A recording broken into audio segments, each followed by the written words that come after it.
Okay, make sure to introduce yourself. Hi, my name is Noelia Rincon, and I'm going to be talking to you about who developed this website. This website was developed by the government. The history of this website is actually pretty various. Like, it has many different stages of it. First, it was the Bureau of Labor was established in the Department of the Interior by the Bureau of Labor Act on June 27, 1884, and its main purpose was to collect information about employment and labor. And then it became an independent department by the Department of Labor Act in June 13, 1888. And then after that, it was incorporated as the Bureau of Labor into the Department of Commerce and Labor by the Department of Commerce Act in February 14, 1903. And then finally, it was transferred to the Department of Labor in 1913, where it resides today.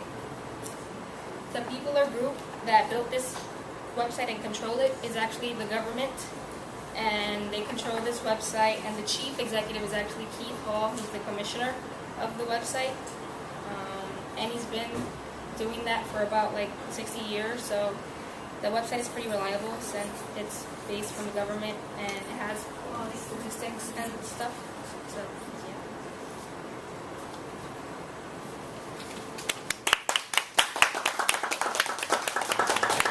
Okay, that wasn't really long enough. It took me quite a minute.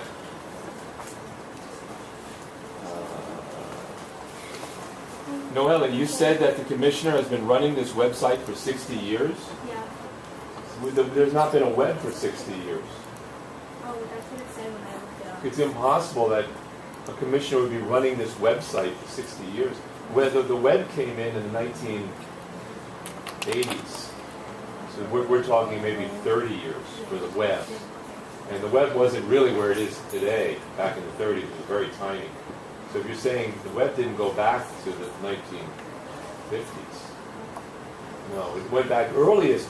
Anything on the web would be 1980, 85. That'd be early. So I'm not sure where you said that, unless he was running the Department of Labor for 60 years, and that doesn't make sense either. That means if he's 80, he started when he was 20, and there's no commissioners when they're 20. So that doesn't make sense either.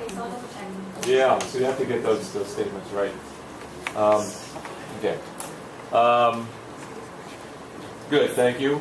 And if I can just say that you don't want to have you don't want to have the visual up before you actually refer to it.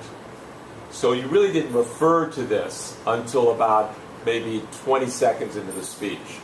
And so we shouldn't have seen anything until you said, here's what it looks like. Okay. All right? Okay, so don't use a visual aid until you're ready for it. And then when you're done with it, then you take it down. All right? You don't leave it up the entire speech.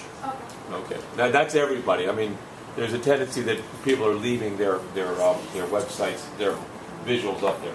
Okay, we'll go to group 3.